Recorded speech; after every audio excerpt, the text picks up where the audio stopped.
BMCVTC Hindi इस channel के video देखने के बाद हमें क्या करना है? बहुत आसान सी बात है बच्चों। हमें सबसे पहले वीडियो के डिस्क्रिप्शन बॉक्स में जाना है और उसमें कुछ आसान से प्रश्न दिए गए हैं जिसका वीडियो आपने अभी देखा है और उसे हल करने का प्रयास कीजिए। उसके बाद उसी डिस्क्रिप्शन बॉक्स में इस वीडियो से संबंधित अपने मत व्यक्त कीजिए। गूगल फॉर्म द्वारा एक छोटा सा लिंक दिया गया है, उसे क्लिक करिए और उसमें एंट्री करिए। और अंत में जाते जाते हमें इस चैनल को लाइक करना है, सब्सक्राइब भी करना है ताकि आने वाले वीडियो की जानकारी आपको मिलती रहे। तो है ना आसान सा काम? चलिए देखते हैं अपना वीडियो।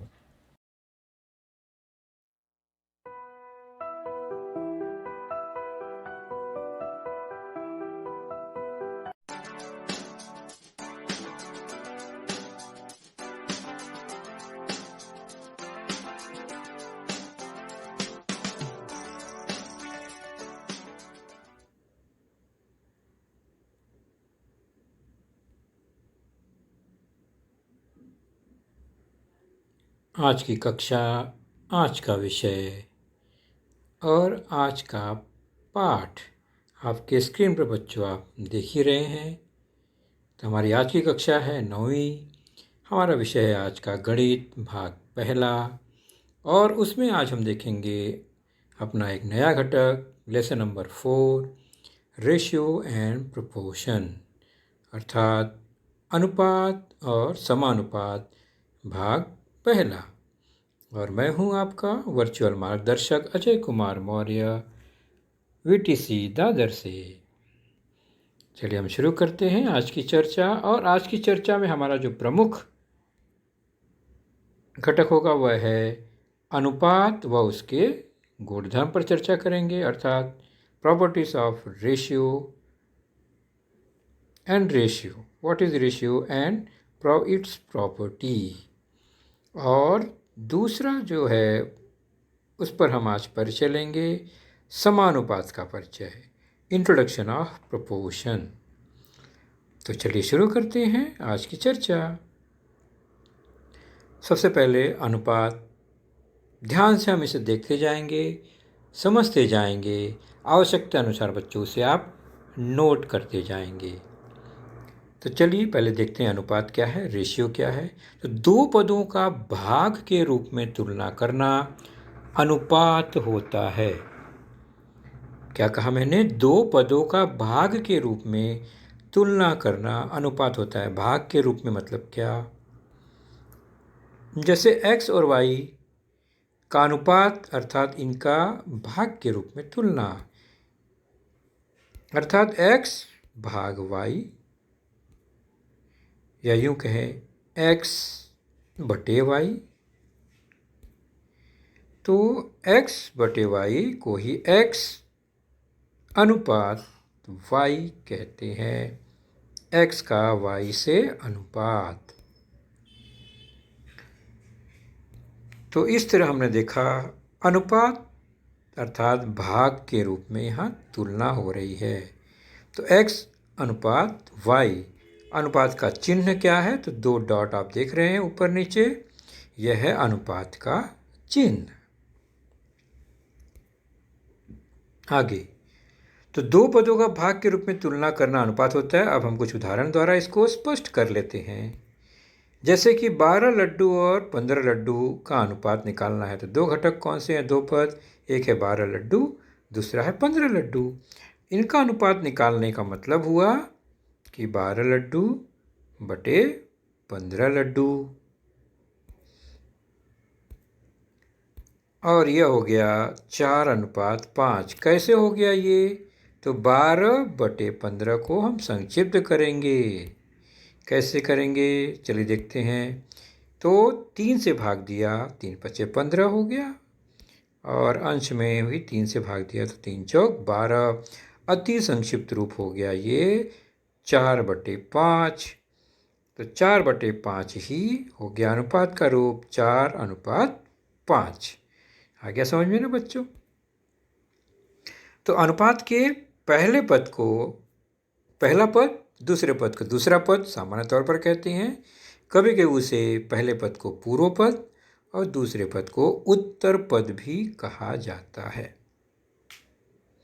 तो अनुपात में 2 पद हुए, पहला पद दूसरा पद, पूर्व पद उत्तर पद।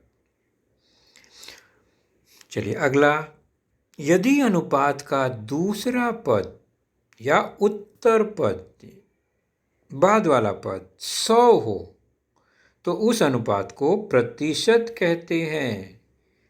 परसेंट, प्रतिशत क्या होता है? हमने भिन्न में देखा है, जिस भिन्न का हर 100 हो, तो वही बात यहाँ है। दूसरा पद अगर 100 हो तो वह प्रतिशत हो जाएगा। जैसे एग्जाम्पल देखते हैं, 4:100, तो पहला पद 4 लेकिन दूसरा पद 100 है, इसका मतलब यह है 4 और 100 को लिख देंगे प्रतिशत, तो 4% हो गया ये। उसी प्रकार m अनुपात अगर 100 है, इसका मतलब यह हो गया m%। 44/100 है अगर, तो भी इसका अर्थ हुआ 44:100 मतलब 44%, 44%। तो दूसरा पद अगर 100 है तो वह परसेंट या प्रतिशत हो जाता है। जैसे कि आप लोग रिजल्ट देखते हो ना, 100 में से अगर 70 मिला मतलब 70% हो गया। ओके,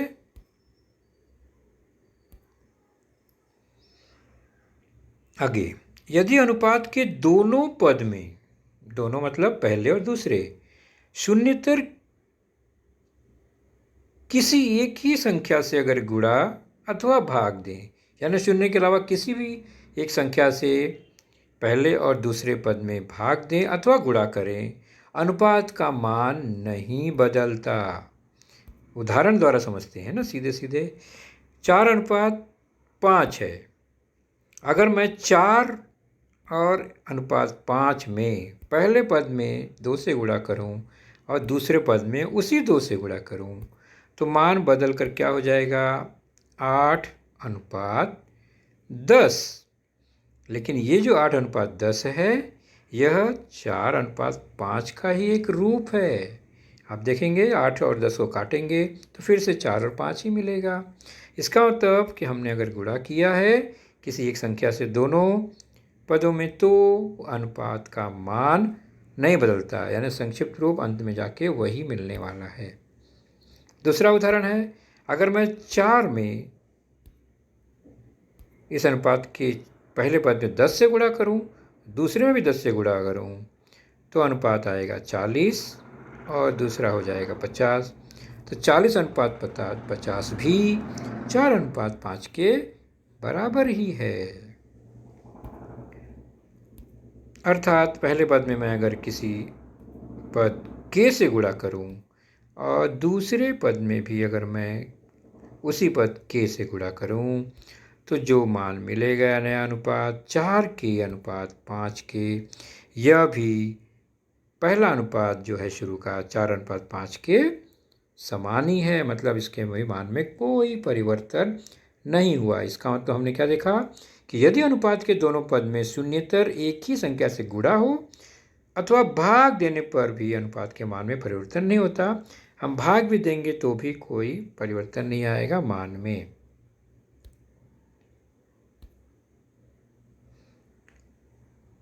आगे, अनुपात के दोनों पदों की राशियां तथा उनकी इकाइयां समान होनी चाहिए। अब ये क्या है? राशियां और इकाइयां क्या है? चलिए उदाहरण द्वारा समझते हैं। यहाँ पर मैं 4 पद लेता हूँ। 2 मीटर, 4 मिनट, 10 सेंटीमीटर, 40 सेकंड। अब यहाँ पर 4 पद हैं, ध्यान से देखिए। तो उसमें हर एक में इकाई अलग अलग है। यानी पहले में 2 मीटर है इकाई, दूसरे में 4 मिनट है इकाई, तीसरे में 10 सेंटीमीटर है इकाई और चौथे में है 40 सेकंड है इकाई, यानी 4 इकाइयाँ यहाँ पर है। तो इकाइयाँ भी भिन्न भिन्न हैं। राशियाँ देखिए कौन सी हैं, तो पहला 2 मीटर यानी लंबाई की राशि है, दूरी की राशि है। दूसरा 4 मिनट जो है वो समय की राशि है। तीसरा 10 सेंटीमीटर, ये भी लंबाई या दूरी की राशि है। और चौथा जो है 40 सेकंड, यह भी समय राशि की इकाई है। इसका मतलब यहाँ पर 2 राशियाँ हैं, एक तो लंबाई वाली और एक है समय वाली। तो लंबाई की का अनुपात हमेशा लंबाई यानी उसी राशि से अनुपात होगा, समय का अनुपात समय के साथ होगा, यानी ये 2 राशि साथ साथ चलेंगे।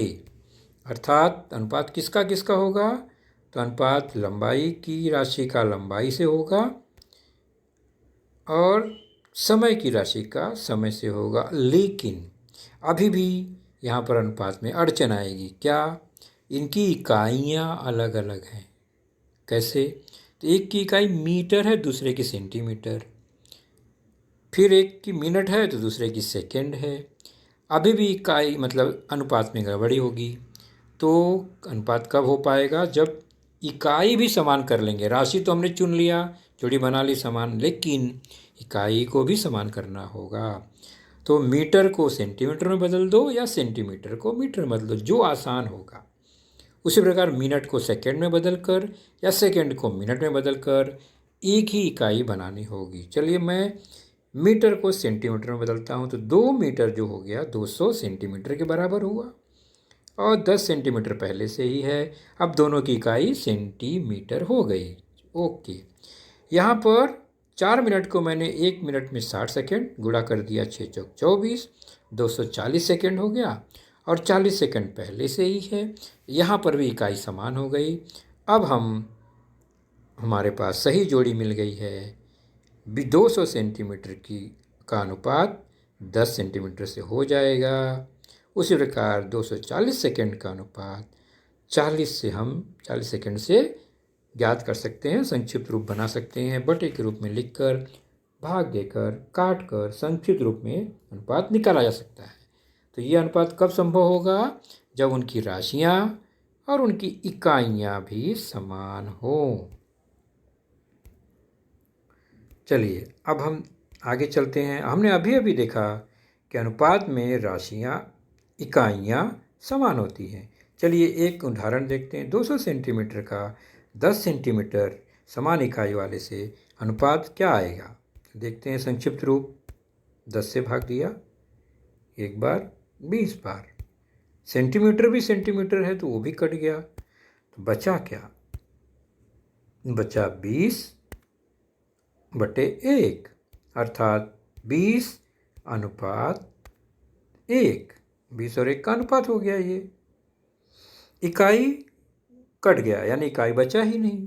चलिए दूसरा उदाहरण लेते हैं। 240 सेकेंड और 50 सेकेंड का उदाहरण लेते हैं। इनका अनुपात आप कर सकते हैं क्योंकि इनकी इकाई समान है। तो अनुपात लेंगे तो 240 बटे 50। संक्षिप्त रूप देंगे, 10 से काट दिया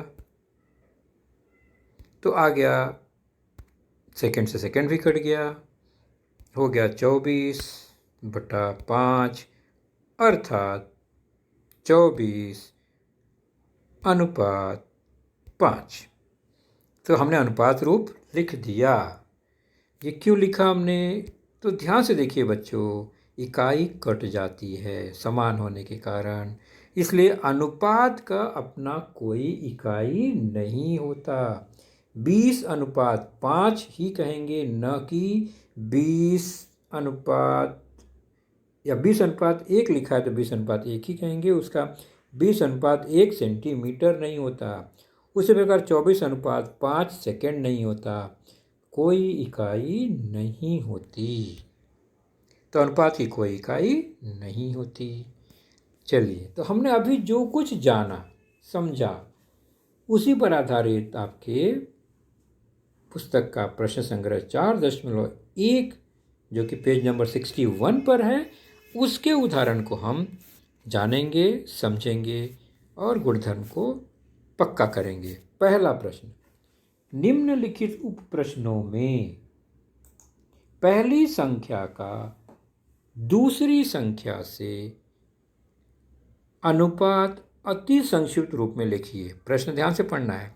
पहली संख्या का दूसरी संख्या से, यानी पहली संख्या पहले, दूसरी संख्या बाद में, और फिर अति संक्षिप्त रूप लिखना है। मतलब अगर वो कटता है तो उसे और छोटा करके हम अति संक्षिप्त रूप बनाएंगे। प्रश्न कुछ इस तरह से है, पहला, दूसरा और तीसरा। हम सभी प्रश्न हल नहीं करेंगे, हम एक प्रश्न हल करते हैं, दूसरा। दूसरा प्रश्न है 38 और 57 का हमें क्या करना है, अनुपात अति संक्षिप्त रूप में लेना है। पहले का दूसरे से है तो पहले 38 फिर 57, उसका अनुपात हमें ज्ञात करना है। अति संक्षिप्त रूप लेने के लिए हम उसको बटे के रूप में लिखेंगे, 38 बटा 57। 19 से कट जाएगा, 19 तियाँ 19 दूनी, तो बचा 2/3, अर्थात यह अनुपात रूप हुआ 2:3। तो देख ही रहे हैं हम, 2:3 हो गया। तो अभिष्ट अनुपात या अपेक्षित अनुपात जो है वो 2:3 आया। प्रश्न दूसरे का आया 38-57 का अनुपात अति संक्षिप्त रूप में 2:3 हुआ। आ गया समझ में कैसे किया हमने? तो शेष जो पहला और तीसरा प्रश्न बचा है, आप अपने नोटबुक में इसी तरह से हल करेंगे।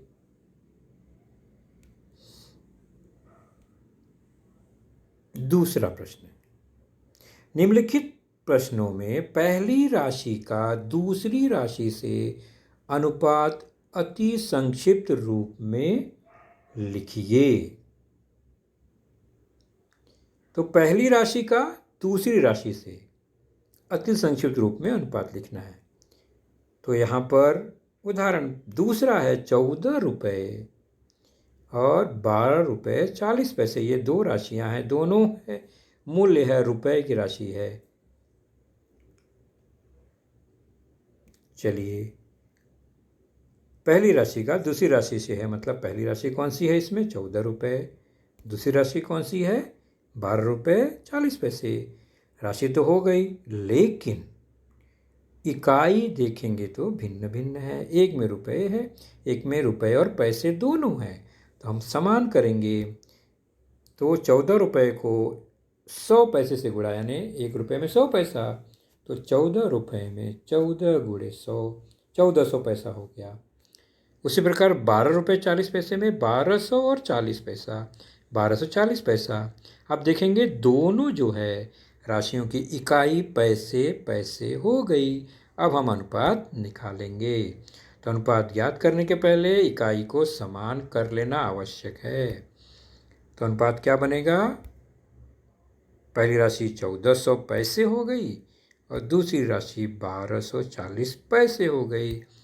इसको हम अगर काटते हैं, 0 0 कट जाएगा, 4 से भाग देंगे, 4 तिहाई 12, 4 एकम 4, उसके बाद 4 दूनी 8, नहीं 4 तिहाई 12, 4 पच्चे 20, यानी हो गया 35। तो कौन से संख्या बची, 35/31। तो 35/31 ये अति संक्षिप्त रूप हुआ। इसको अनुपात में लिखेंगे 35:31, 35 एंड 31। ये है 35 रेशियो, या 35:31। तो अनुपात क्या हुआ, 35:31।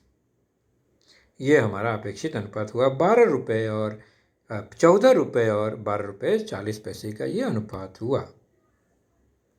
तो हमने यहाँ क्या देखा, राशि दी गई है, इकाई अलग अलग हो तो इकाई समान करके ही अनुपात का अति संक्षिप्त रूप बनाएंगे। अगर इकाई समान है तब कोई परेशानी नहीं होगी। तीसरा प्रश्न, निम्नलिखित प्रतिशतों को अति संक्षिप्त अनुपात के रूप में लिखिए। प्रतिशत दिया गया है, मतलब क्या, या तो उसके अनुपात में 100 होगा दूसरा पद, या प्रतिशत का चिन्ह लगा होगा, बराबर है। तो प्रतिशत का चिन्ह लगा होगा तो उसको अनुपात में लिख देंगे, बटा 100 लिखा होगा तो हम उसको अतिसंक्षिप्त रूप ले लेंगे। ये प्रश्न है 5। इसमें से हम कौन सा प्रश्न हल करेंगे? पहला दूसरे में तो 100 लिखा ही है, तो पहला हो गया 75%, दूसरा हो गया 44%। हम लेते हैं प्रश्न नंबर तीसरा, 6.25%। हाँ, तो पहला और दूसरा देखिए 100 लिखा ही है, तो सीधे सीधे भाग देके इसको संक्षिप्त रूप कर देंगे।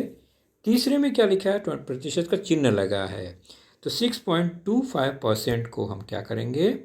पहले उसको बटे में लिखेंगे, तो वो हो गया 6.25/100, 6.25/100। यह हो गया प्रतिशत का भिन्न रूप। अब इसको हम क्या करेंगे? दशमलव चिन्ह हटाएंगे, 2 अंक के बाद दशमलव है तो 100 से गुणा करके हम उसको सरल कर लेते हैं थोड़ा सा, दोनों पदों में ऊपर नीचे। तो 625/100 × 100 हो गया 10,000। अब इसको हम काट देंगे, 25 चौका 100, 0 0 400 हो गया, और 25 × 25 625। और भी कटेगा, तो 25 से 16 बार, 25 एक कम 25। अब छोटी छोटी संख्याओं से भी काट सकते हैं, तो बचेगा 1/16। यही हो गया अनुपात। अति संक्षिप्त रूप 1/16। तो 6.25% का अनुपात हुआ 1/16।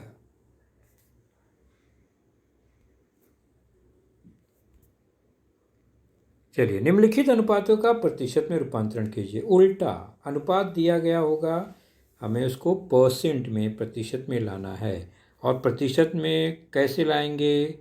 तो हमने गुणधर्म जाना था, ये अनुपात है, ये प्रतिशत में कब होगा? याद कीजिए, मैंने बताया था यदि अनुपात का दूसरा पद या उत्तर पद 100 हो तो उस अनुपात को प्रतिशत कहते हैं। दूसरा पद 100 होना चाहिए, और प्रश्न में 15:25 है, अर्थात दूसरा पद 25 है, 100 नहीं है। तो अनुपात को लिख लेंगे 15/25, लेकिन हमें वहाँ 25 की जगह पे 100 चाहिए। तो 100 कैसे बनेगा? 25 100 कब बन सकता है? किस संख्या से गुणा या भाग देने पे वो 100 होगा?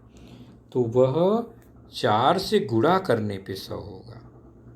तो ऊपर और नीचे 4 से गुणा कर देंगे, तो अब आ गया 15 चौका 60 बटा 25 चौका 100, 60/100। अब 100 दिख गया, मतलब ये प्रतिशत बन गया, हो गया 60%। बटा 100 हट गया, प्रतिशत का चिन्ह लग गया, तो 60% हो गया।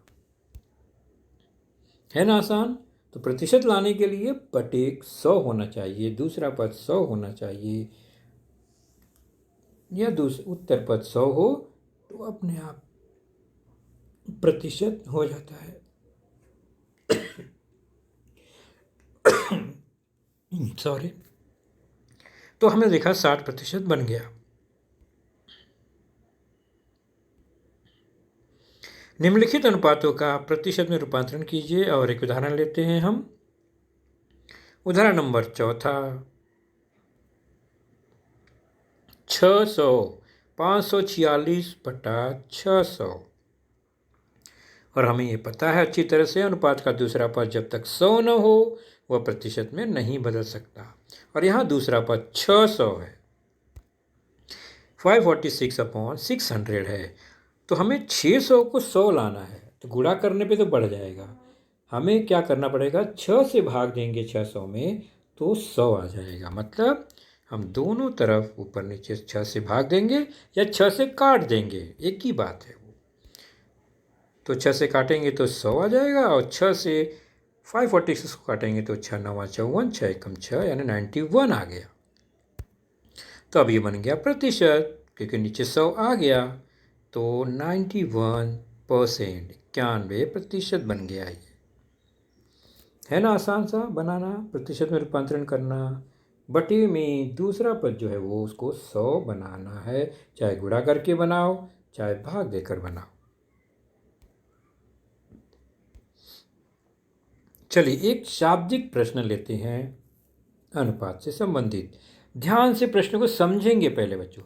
प्रश्न समझ जाएंगे, बाकी तो हल करना आसान ही है। लिखा है आभा और उसकी माता की वर्तमान आयु का अनुपात 2:5 है। वर्तमान मतलब आज की, करंट जो चालू है। अनुपात 2:5 है। ये अनुपात है इसलिए उसकी इकाई नहीं लिखी गई है। तो आभा और माता, यानी आभा पहले माता बाद में, तो 2 और 5 है अनुपात। आगे, आभा के जन्म के समय, आभा के जन्म के समय माता की आयु 27 वर्ष थी। तो आभा का जन्म कब हुआ? आज उसकी वर्तमान आयु जितनी है उतना साल पहले। अगर आज उसकी आयु 10 वर्ष है, यानी 10 साल पहले उसका जन्म हुआ। सीधी सी बात है ना, बहुत कॉमन सेंस है ये, सीधी सी बात है कि आज अगर आपकी उम्र 15 साल है बच्चों, तो जन्म के समय यानी आपका जन्म कब हुआ? 15 साल पहले। तो 15 साल पहले आपकी माता 15 साल और छोटी होंगी, कम होंगी। आज उम्र अगर 50 साल है तो 15 साल पहले उनकी उम्र 35 वर्ष होगी। तो ये लॉजिक है, इसको ध्यान रखना है। मैं पूरा प्रश्न पढ़ता हूँ। आभा और उसकी माता की वर्तमान आयु का अनुपात 2:5 है। आभा के जन्म के समय उसकी माता की आयु 27 वर्ष थी। तो आभा और उसकी माता की वर्तमान आयु बताओ, यानी आज की आयु। तो पहले शुरू करेंगे क्या क्या दिया गया है। तो आभा और उसकी माता की आयु का अनुपात दिया गया है 2:5, मतलब आभा के लिए 2 और माता के लिए 5 यहाँ दर्शाया गया है। चूँकि अनुपात में है तो ये संख्या निश्चित नहीं है, क्योंकि अनुपात तो संक्षिप्त रूप है ये। तो इसलिए ऐसे प्रश्नों में हमें मानना पड़ेगा, एक अचर पद से गुणा करके हमें उनकी आयु माननी पड़ेगी। तो आभा के लिए 2 है, इसलिए माना आभा उसकी माता की वर्तमान आयु का अनुपात 2:5 है। ये तो प्रश्न में दिया गया है। तो माना आभा की वर्तमान आयु 2x होगी। 2 दिया है इसलिए 2x है, मान लिया। और माता की आयु हो जाएगी 5x वर्ष। जब इनकी 2x माना तो उनकी 5x, और इनका अनुपात लेंगे 2x 5x तो 2:5 ही आएगा। तो ये हमने मान लिया कि आभा की वर्तमान आयु 2x वर्ष है और माता की आयु 5 वर्ष है, 5x वर्ष है। अब ध्यान से समझने की बात है, आभा के जन्म के समय माता की आयु क्या होगी? तो आज आयु है 5x वर्तमान आयु, और आभा की आयु 2x है, यानी 2x साल पहले, यानी 5x में से 2x साल कम हो जाएगा, तो -2x। ये हो गया माता की आयु आभा के जन्म के समय। क्योंकि आभा की उम्र निकाल दी गई, तो ये माता की आयु हो गई जन्म के समय। किसके जन्म के समय? आभा के। तो प्रश्न अनुसार अब क्या है? तो हमने निकाला कि जन्म के समय माता की आयु 5x - 2x है, जबकि प्रश्न में दिया गया है जन्म के समय माता की आयु 27 वर्ष थी। अर्थात 5x - 2x जो है ये 27 वर्ष के बराबर है। यहाँ समीकरण बनाना इम्पॉर्टेंट है। तो हमारे हिसाब से 2x और 5x के हिसाब से माता की आयु 5x में से 2x निकाल दिया तो उसके बराबर होगी, और यही संख्या किसके बराबर है? प्रश्न में दिए गए 27 वर्ष के बराबर है। एक सिंपल उदाहरण लेता हूँ। जैसे मान लो मेरी आयु 10 वर्ष है आज, और माता की आयु 40 वर्ष है आज। तो 10 साल पहले माता की आयु कितनी होगी? तो 40 में से 10 कम हो जाएगा ना, यानी 40 - 10 30 वर्ष रहेगी, बराबर ना। ठीक ऐसे यहाँ पर भी है कि आज आभा की आयु 2x है, माता की आयु 5x है। तो 2x वर्ष पहले माता की आयु 5x - 2x हुआ, और यह प्रश्न में दी गई जानकारी के हिसाब से 27 के बराबर है। तो समीकरण बन गया। अब हल करना आसान हो गया। घटाएंगे 3x = 27, इसको सरल करेंगे 3x = 27 को, तो बन जाएगा x = 27/3, 27/3। और यह बन गया x = 9। तो x का मान 9 आ गया, तो आभा की वर्तमान आयु तो 2x थी, यानी 2 गुणे 9, यानी 18 वर्ष हो गई आज की आयु। और मम्मी की आयु कितनी हुई, माँ की आयु, माता की 5x, मतलब 5 गुणे 9, मतलब 45 वर्ष। चेक कर लीजिए, आज वर्तमान आयु आभा की 18 है और माता की 45 है। आभा का जन्म हुआ था 18 वर्ष पहले, यानी उस समय माँ की आयु कितनी होगी, 45 में से 18 निकाल दीजिए, 27। और प्रश्न में 27 दिया ही गया, यानी हमने चेक कर लिया। तो बच्चों, अनुपात के प्रश्न जानकारी अभी यहाँ खत्म हुई। हम समानुपात का केवल परिचय ले लेते हैं। समानुपात क्या होता है, बहुत सिंपल सी बात है कि अगर 4 पद ABCD हैं हमारे पास, 4 घटक, और उनमें A और B का जो अनुपात है A/B, वो अगर C और D अनुपात के बराबर है, यानी A/B बराबर C/D हो, तो हम कहेंगे कि ये चारों जो है समानुपात में हैं, यानी अनुपात समान है। ओके, ये समानुपात में है। और ऐसे अनुपात जब समान होते हैं, यानी बटे का रूप जब समान होता है, तो ऐसे समानुपात को डायरेक्ट प्रोपोर्शन या प्रत्यक्ष समानुपात कहते हैं। सिंपल सी बात है, 4 पद हैं, पहला बटे दूसरा बराबर तीसरा बटे चौथा हो, तो यह प्रत्यक्ष समानुपात में होते हैं। इतना ही ध्यान रखिए। उसी प्रकार अगर ABCD 4 पद हैं और A गुणे B, यानी पहले दूसरे पद का गुणनफल बराबर हो तीसरे चौथे के गुणनफल के, यहाँ अनुपात बटे के रूप में नहीं है, ये गुणा के रूप में, अगर ये गुणनफल A गुणे B बराबर C गुणे D हो, तो भी ये समानुपात में है। लेकिन ये इसे कहते हैं अप्रत्यक्ष समानुपात, व्युत्क्रमानुपाती है ये।